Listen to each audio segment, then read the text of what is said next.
Ito ang mga mainit na balita ngayong araw. Attorney Melvin Matibag ng NBI sinupalpal ni Eloy Bugres. Attorney Jesus Palces tinawag na abogadong walang alam sa batas. At kilalang influencer na si Gino Monreal Hinulan may malubhang sakit. Yan ang mga balita na dapat nyong tutukan ngayon, at kung bago ka pa lang sa aking channel ay huwag mo nang kalimutan mag-like, comment at subscribe para palagi ka updated sa mga susunod nating video.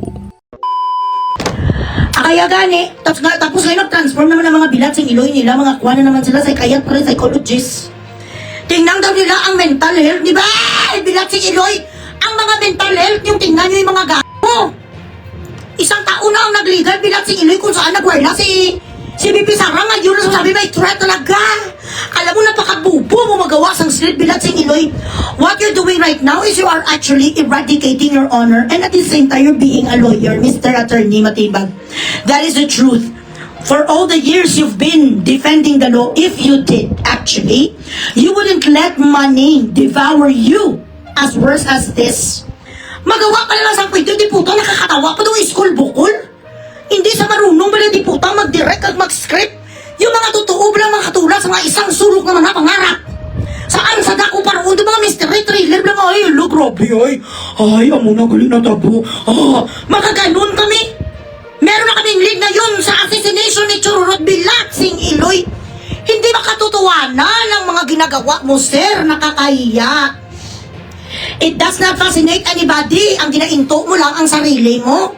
Sa katagal-tagal na yung nakalimutan na ng mga Pilipino, gani. Ang sinabi ni Vice President Sara. And on top of that, wala maniniwala sa inyo, and we support her rage.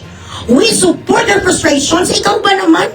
Ginisa ang assistant mo tapos i-contempt sa mga bilat si Iloy ng mga tagapad ko?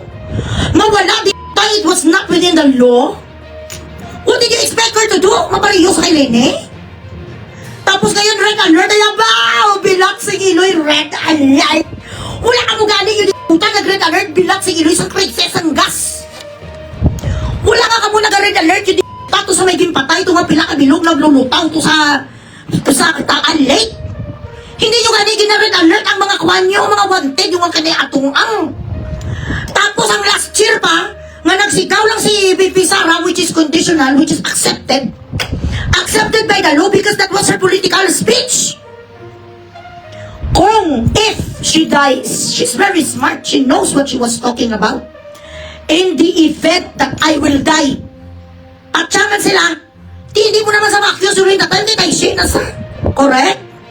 Tapos limin ang katrapan, red alert, ay abaw, Bilatsing Iloy. Bakit? Sino ang lead niyo, Bilatsing Iloy? Abu Sayyaf? Sino ang lead ninyo, Hamas? Ha? Sinong kailangan na naman mapalabasan pa sila si BP Sara? Mapalabasan naman sa kunyari si BP Sara, miyembro ng jihad. We won't be surprised if you were going to make shit up again. Kupal ang NBI. Wala na sa credibility. You just put this in your head, remember? After they used Tory, nga gago, nga chimpanzee nga si Tory.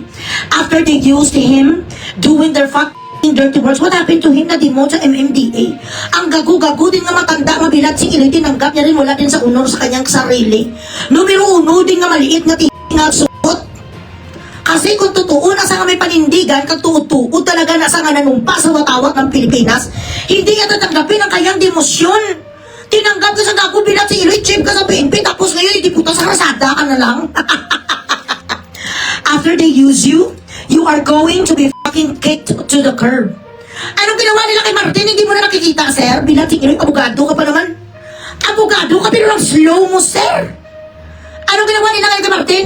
Hindi nila si Martin ngayon ginadugdo? Hindi nila ginagorgor? Ha? Pinagkakaisahan nila? Sooner or later, ang next mong akuan ng posisyon ibigay sa iyo, maninggiti ka na lang. Kukuha ka na lang doon bilat si Iloy sa mga tuba sa coconut tree. Kung kaya nila na ilagay sa MMDA ang chief of police nga si Ture, ikaw next ilalagay nila sa Manila Zoo. Lang. Kaya very careful dyan sa mga kaibigan ko na nandyan sa Pilipinas, si Tio, si MJ, Sino pa ba dyan? Ang mga manunulat kong mga kaibigan dyan, very careful with your words. Kung meron kayong ipamura, kung may gusto kayong ipabugres, ipasa nyo na lang sa akin. Kung gusto nyo nga may mga isprakitikin kayo, ako na lang dito ang magbilat sing Iloy. Kasi bago na sa makapunta dito, ang kanilang mga disappear muna. Hindi diya lang, our country is very protective of us. Kung makita nilang record ko, ako isa ka ina. 21 years na ako nga nagasuffer, nga nagsacrifice ang everything, nagarimitan ako dito, proper residence ako. Hindi na sila papayag, nagurgurin ko sa mga patayuya. Hindi ka mo gali, di puta ka huli, bilat sing Iloy. Sa mga sibato nga, hindi nyo matunton. Iyak. Huwag nyo akong istylingin. Kaya sa mga kaibigan ko dyan, kung may mga gusto ka mo kay na Rob, Frances, ganun. Kung meron kayo dyan ng mga gusto gurgurin, ako na lang ipayaw-yaw nyo. Kaya kuya, willing, kuya, mga bilat sa ilo nyo, mga putay na okay na yan sa akin. Huy, gago, na isos, panses, babalo, postiso, bilat sa ilo'y maitim, ang gilagid mo din. Otro ka man ang di po, ka man ikaw, may aida, makaraid ka man na abogado, di po, ka? Sa kagwapo ni Tio Meroino, bilat sa ilo'y magkagusto sa kay Hinulan. Sino ni pangalan ni sa kay Gino? Bakit si Tio magkagusto kay Gino Monreal? Nga ang bilat sing Iloy nga may uod. Bakit gustuhin ni Tio bilat sing Iloy ang isa ka bakla nga ang itsura ito si Bruce Lee? Nakadami naman bilat sing Iloy ang boyfriend ni Tio sa pagkagwapo-gwapo. Ano ang ebidensya mo ibabalo nga isus hindi sa marami sa rason, hindi sa magdebate kay Tio. Inosnos ka ni Tio Moreno. Hindi ang babalo, magdebate kay Tio Merino, nakabili na ko di pong-pong, so'y gago. Ituloy na, bilat sing Iloy mo ka. Utro ka ng di ka nga laylay, supot ka din. Si Hino Monreal ay may aida makaraig na tulungan. Bakit magkagusto sa kanya si Tio nga malinis, tapos ang bilat sing Iloy ni nga si Hino Monreal, ang itsura yung nga daw si Bruce Lee, tapos ang kanyang ang chiswis kagang nutila, sampwit yung may mga bulati. Sabi yan ng Department of Health, bilat yung Iloy, i-check nyo wala. Sabi sa Department of Health, tulungan sa ilang bisis nagkasitip si Pilis, kagunorea, gustuin sa ni Tio. Ang itsura sa bilat si Iloy nga anuson nga adiktos nga doon nagasuka to, gasuka dugo nga tibiyon, ay ang buta. Alam mo kasi, Panses, hindi mo alam kung anong ibig sabihin ng beautiful. You do not know anything about beauty because you do not have one. So you think if a person has a fair skin or if a person goes to a fucking clinic to overdose gluta, that person could be categorized as beautiful. No, no, no, no. Hindi ibig sabihin na nagluta tayo, overdose ka, beautiful ka. Ang mga itsura ni sa mga bilat sing Iloy nila, mga lapsion lang ni sila, nga mga low sila sa hemoglobin. Wala na da sang itsura yung di po si Hino nga gwapo sa low sa hemoglobin kaya sa kapalang lapsi. Gag nga abogado si Panses. Postiso, babalo, tutong, putsyong kaman numero 1, kaman nga supot. Hindi ko pag-styling eh. Kayong dalawa ang anay. Ayan kayo, sino sa inyo ang botomesa? Ay wow. Dito si Ike Losada, dito naman si Herman Moreno. Nakita na kayong dalawa dyan sa Himpapawid. Sorry lang dyan sa mga resin fees ha. Ayan, Kuya Germs, ito naman si Ike Losada. Nandito na tayo ngayon sa Walang Tulugan.